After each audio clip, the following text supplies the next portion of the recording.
আসসালামু আলাইকুম। এই ভিডিওতে আমরা আর্টিকেলের যশোর বোর্ড 2019-এর প্রশ্নটি সলভ করব।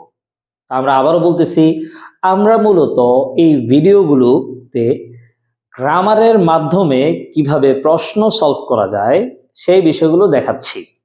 তো চলো শুরু করি। ইন্ডাস্ট্রি ইজ ড্যাশ কি to success in our life. এই বাক্যে আমরা দেখতে পাচ্ছি শূন্যস্থানের পরে কি to success in our life আছে। এখন এইখানে উত্তর আমরা কয়েকভাবেই করতে পারি। আমরা একদম সহজ যে কথাটা বলবো, এইটা মূলত একটা ইডিওমেটিক এক্সপ্রেশন, অর্থাৎ এটা মূলত একটা নির্দিষ্ট অভিব্যক্তি, এটাকে আমাদের মুখস্থ করে নেওয়াই ভালো। কিন্তু এটাকে গ্রামাটিক্যালি ব্যাখ্যা করা যাবে। যেমন ধরো, ড্যাশ কি টু সাকসেস, কি মানে হচ্ছে ধরো চাবিকাঠি। এখন কিসের চাবিকাঠি? সাকসেস, সফলতা। সো এই যে সফলতার যেহেতু চাবিকাঠি, সো এটা নির্দিষ্ট হয়ে গেছে, এই জন্য এখানে কিন্তু আমরা দা দিব। হ্যাঁ, তো আমরা এটাকে বলবো এটা একটা গ্রামাটিক্যাল ইডিওমেটিক এক্সপ্রেশন, এটাকে মুখস্থ করে নেওয়াই ভালো। এরপর আমরা চলে যাই, dash industrious can prosper in life. দেখো এখানে শূন্যস্থানের পরে এই যে ইন্ডাস্ট্রিয়াস ওয়ার্ডটা আছে, এখন এইটা কি? ইন্ডাস্ট্রি তো নাউন, এটা আমরা দেখতে পাচ্ছি, তারপর ওখান থেকে অ্যাডজেক্টিভ হচ্ছে ইন্ডাস্ট্রিয়াস। এখন আমরা আগে থেকেই জানি যে আর্টিকেল মূলত মডিফাই করে নাউনকে, তাহলে শূন্যস্থানের পরে যদি অ্যাডজেক্টিভ দেখি, শুধু অ্যাডজেক্টিভ, তাহলে কি সেখানে আমরা ক্রস বসাই দিব? না, এক্ষেত্রে ক্রস হতে পারে, আবার ক্রস নাও হতে পারে। খুব ইম্পর্টেন্ট কথা। এখানে একটা রুলস আছে, রুলসটা হচ্ছে এমন, the plus adjective equal plural noun. Plural noun মনে রাখবা, দা প্লাস অ্যাডজেক্টিভ এই পুরাটা মিলে কিন্তু প্লুরাল নাউন হতে পারে, এমন একটা রুলস আছে। দেখো এখানে ইন্ডাস্ট্রিয়াস মানে ধরো পরিশ্রমী। এখন যদি বলি দা ইন্ডাস্ট্রিয়াস, পরিশ্রমীরা, পরিশ্রমীরা, হ্যাঁ, এখানে কিন্তু এই অর্থেই যাবে, পরিশ্রমীরা ক্যান প্রসপার ইন লাইফ, জীবনে সফল হতে পারে। তো এটা বোঝার আরেকটা উপায় আছে। দেখো এখানে যদি আমরা ক্রস দিই, তাহলে ইন্ডাস্ট্রিয়াস হচ্ছে অ্যাডজেক্টিভ, এটা কিন্তু সাবজেক্ট হয়ে যাবে। আর আমরা জানি অ্যাডজেক্টিভ কিন্তু কখনোই সাবজেক্ট হবে না, তার মানে এটাকে নাউন বানাইতে হবে। আর নাউন বানানোর জন্যই মূলত এখানে আমরা দা দিয়ে দিব। রুলসটা আবার একটু বলে দিচ্ছি, শুধু অ্যাডজেক্টিভ যদি থাকে, তার শুরুতে দা যদি আমরা বসাই, সেক্ষেত্রে এটার অর্থ হবে প্লুরাল। আমরা অর্থটার দিকে একটু তাকাবো, সেক্ষেত্রে ব্যাপারটা আমাদের জন্য খুব ইজি হয়ে যাবে। The industrious can prosper in life. এরপরে চলে যাচ্ছি, dash man who does not undertake dash hard work can never go dash long way in dash world. ভয় পাওয়ার কিছুই নাই, একই বাক্যে 4-5টা শূন্যস্থান দিয়ে তোমাকে ভরকে দেওয়ার চেষ্টা করা হচ্ছে। বাট পরীক্ষা যখন এই ধরনের বাক্য দেখবা, একটু রিল্যাক্স হবা, 2-3 বার পড়বা, তাহলে অবশ্যই তোমাদের কাছে ব্যাপারটা ইজি মনে হবে। তো প্রথমে আসি, dash man who does not undertake. এখানে দেখো ম্যান শব্দটা আছে, এটা কাউন্টেবল নাউন, সিঙ্গুলার আছে, এ এন্ড বি যে কোনো কিছুই বসতে পারে। এরপরে দেখি কি আছে, who does not undertake. Who does not undertake অর্থাৎ যারা গ্রহণ করে না। এখানে কাদের কথা বোঝাচ্ছে? যে সকল মানুষ গ্রহণ করে না বা করে না হার্ডওয়ার্ক, কঠোর পরিশ্রম। তার মানে কঠোর পরিশ্রম করা একজন ব্যক্তির কথা বোঝাচ্ছে নাকি সকল ব্যক্তির কথা? সকল ব্যক্তির কথা বোঝাচ্ছে। এখন দেখো আমরা জানি সকলকে বুঝাইতে মানে ধরো পুরো জাতকে বুঝাতে হচ্ছে প্লুরাল নাউন বসে, মনে রাখবা। পুরো জাতি বুঝাতে হচ্ছে জাতি বুঝাতে প্লুরাল নাউন ব্যবহৃত হয়। এক plural noun, plural noun, plural noun দিয়ে কিন্তু পুরো জাতিকে বোঝানো যায়।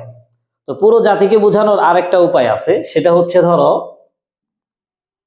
আর্টিকেল প্লাস, মানে আর্টিকেল বলতে আমি এখানে বোঝাচ্ছি দা, দা প্লাস সিঙ্গুলার নাউন। ওকে, মনে রাখতে হবে সিঙ্গুলার নাউনের শুরুতে দা বসায়ও কিন্তু পুরো জাতকে বোঝা যায়, জেনারিক আর্টিকেল যেটাকে আমরা বলি আর কি। ওকে, এখানে দেখো আমরা ব্যাপারটাকে আরো একটু ক্লিয়ারলি বোঝার চেষ্টা করছি। Dash man who does not undertake, আমরা বলি ম্যান। এখন ধরো ম্যানের আগে যদি আমরা বলি, একজন মানুষ যে কঠোর পরিশ্রম করেন। এখন এখানে কি একজন মানুষকে বোঝাচ্ছে নাকি মানে কঠোর পরিশ্রম না করা সকল মানুষকে বোঝাচ্ছে? অবশ্যই সকল মানুষকে বোঝাচ্ছে, তাই এখানে আমরা এ না বসিয়ে দা দিচ্ছি। এটাকে আমি আবারও বলে নিচ্ছি, এটাকে বলা হয় জেনেরিক আর্টিকেল, অর্থাৎ যে আর্টিকেলের মাধ্যমে সিঙ্গুলার নাউনের শুরুতে বসানোর পরও পুরো জাতিকে বোঝায়। The man who does not undertake, যে মানুষ কঠোর পরিশ্রম করে না, ড্যাশ হার্ড ওয়ার্ক। এখানে দেখি শূন্যস্থানের পরে হার্ড ওয়ার্ক আছে। এই যে ওয়ার্ক শব্দটা কিন্তু আনকাউন্টেবল নাউন, মনে রাখতে হবে। এই যে ওয়ার্ক শব্দটা আনকাউন্টেবল নাউন, আনকাউন্টেবল নাউন। আর আনকাউন্টেবল নাউন যদি নির্দিষ্ট না হয় তাহলে নিশ্চিন্তে তার শুরুতে আমরা ক্রস দিয়ে দিব। সো এখানে কঠোর পরিশ্রমের কথা হচ্ছে, নির্দিষ্ট কোনো কিছু বলে নেই, এই জন্য আমরা এখানে ক্রস দিব। Can never go dash long way. এই যে গো এ লং ওয়ে, এটা কিন্তু ভাই একটা ইডিওমেটিক এক্সপ্রেশন, অর্থাৎ মুখস্থ করে ফেলা উচিত। এখানে আসলে উত্তর হবে এ। এখানে তোমরা কিন্তু কেউ কোনো লজিক খুঁজতে যাবে না, লজিক খুঁজতে গেলে ব্যাপারটা তোমার কাছে জটিলই হবে।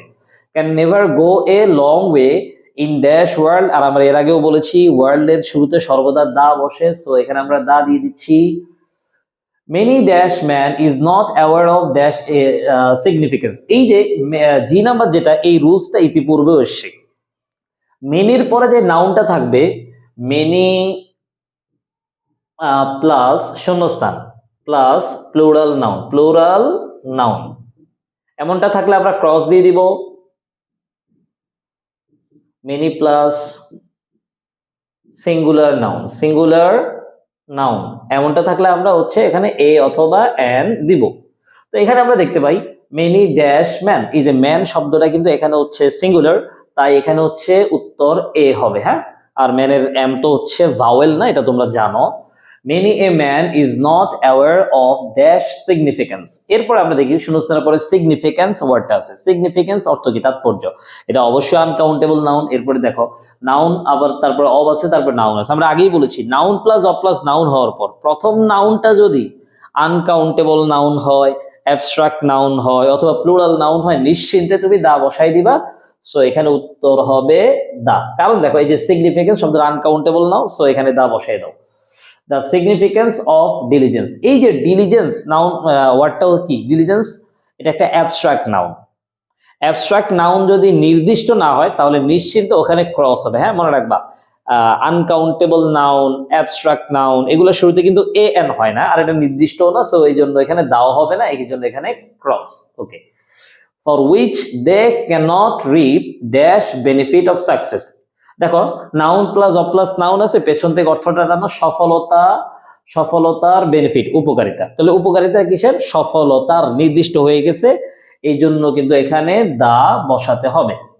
তো বন্ধুরা, আমাদের প্রশ্ন সলভ করার মাধ্যমে গ্রামার ক্লিয়ার করার যে সিরিজটা আছে, আশা করি তোমরা উপভোগ করছো।